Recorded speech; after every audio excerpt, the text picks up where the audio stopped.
I want to say a lot of thanks, but I think the right way to start, as we always do, as a good patriotic political organization that we are, is to start with the Pledge of Allegiance. And with us today is Sean Harrington, student from Arlington High School, who's very good at doing that.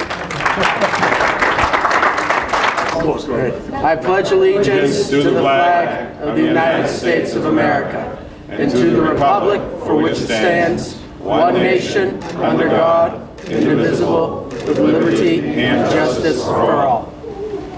Thank you, Sean. The next matter of interest to all of us is to get that same opening thought in mind is for us to hear God Bless America from Nicole Avella. Nicole is a high school student in Medford High. God bless America, land that I love.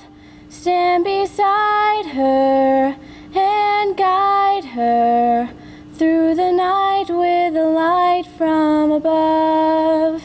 From the mountains to the prairies, to the oceans wide with foam. God bless America, my home sweet home. God bless America, my home sweet home.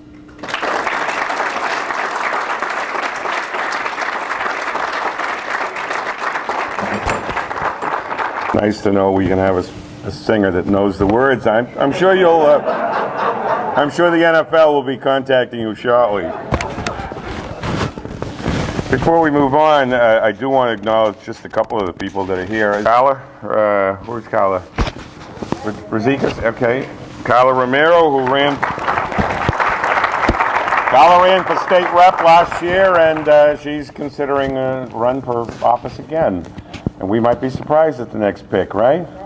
Okay. So it's good to know that we have some folks still on the farm team that are ready to move forward. With us today is Tony Ventresca, the Bill Ricca Republican Town Committee Chair. Where's Tony? There you are. And up at the front table is Jim Dolan. He's the Arlington Town Committee Chair.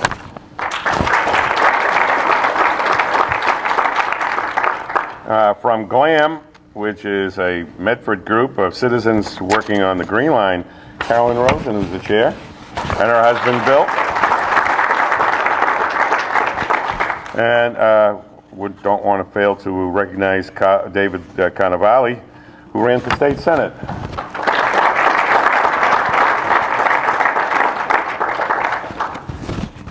What's interesting with all of the elections this year and all the efforts we made, and we did have some successes in the House, clearly doubled our numbers.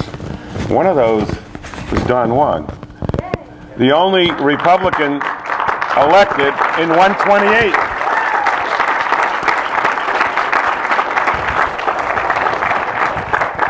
Although his brothers tell me you'll never find him there because he doesn't work, he's a politician.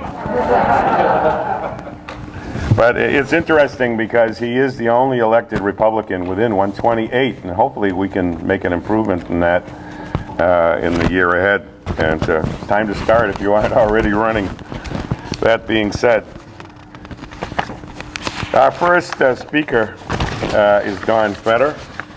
Don is not a stranger to many of you here, clearly who expressed the fact that he was in many ways someone that they've admired for years. He was the editorial writer at the Boston Herald and the syndicated columnist from 1983 to June 2002.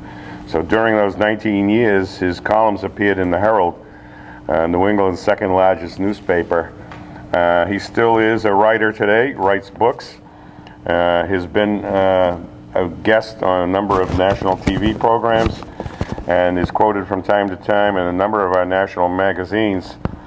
has some very insightful thoughts in on the affairs of conservatives and the party in general, but certainly for America. So it's my pleasure to introduce to you Don Fetter. By the way, that was a lovely rendition of God Bless America. One of life's little ironies. In World War II, Americans were singing songs written by a man whose last name was Berlin. Strangely enough. This man is walking down a street, and he passes a store with a sign that says Brain Shop.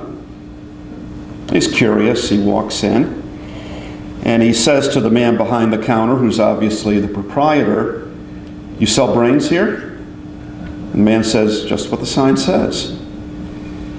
And the man who came in off the street says, "What kind of brains do you have?" The man behind the counter says, "We have all kinds of brains. Basically any kind of brain you could want, we have them."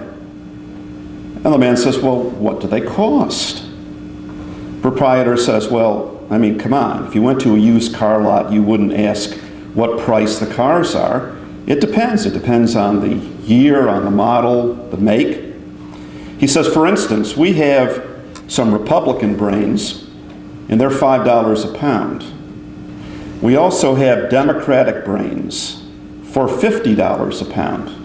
Now, the man is a Republican, and he is incensed. He says, "Now, wait a second. You mean to tell me that you're selling Republican brains for $5 a pound, and you're selling Democratic brains for $50 a pound? How can that be?" And the man behind the counter says, "Do you know how many Democrats we have to go through to get a pound of brains?"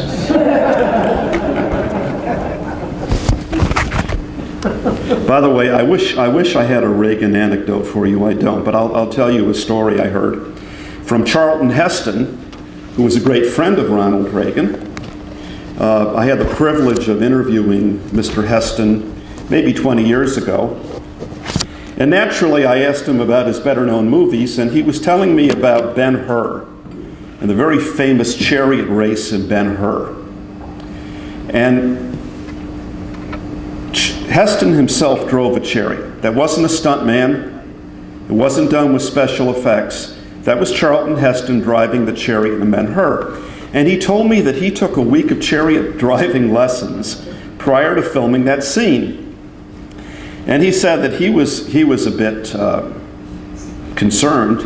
He talked to the director, Cecil B. DeMille, and he said, "CB, you know, I've had these lessons for a week. I know how to drive a chariot now, but I'm not that good at it." And according to Heston, DeMille said to him, "Chuck, don't worry. You drive a chariot. I'll see to it that you win the race." Well, ladies and gentlemen, we are involved in a race against time, to save what should be the most precious thing to all of us outside of our families, and that is America. Quite recently, before starting weekly recitation of the Pledge of Allegiance, the principal of a Brookline school sent a note home notifying parents of an activity thought to be potentially hazardous to young minds. The celebration of sodomy in our public schools is treated as commendable, but the Pledge of Allegiance, now, that's controversial. At the Live Oaks High School in Morgan Hills, California last year, administrators banned T-shirts with the American flag on Cinco de Mayo. Last year, the National Endowment for the Humanities funded a conference at the University of Hawaii's East-West Center, which, according to a participant, concluded that the U.S. military and its veterans constitute an imperialistic, oppressive force which has created and perpetuated its own mythology of liberation and heroism on a pristine collective memory of the war. of the war. Which war?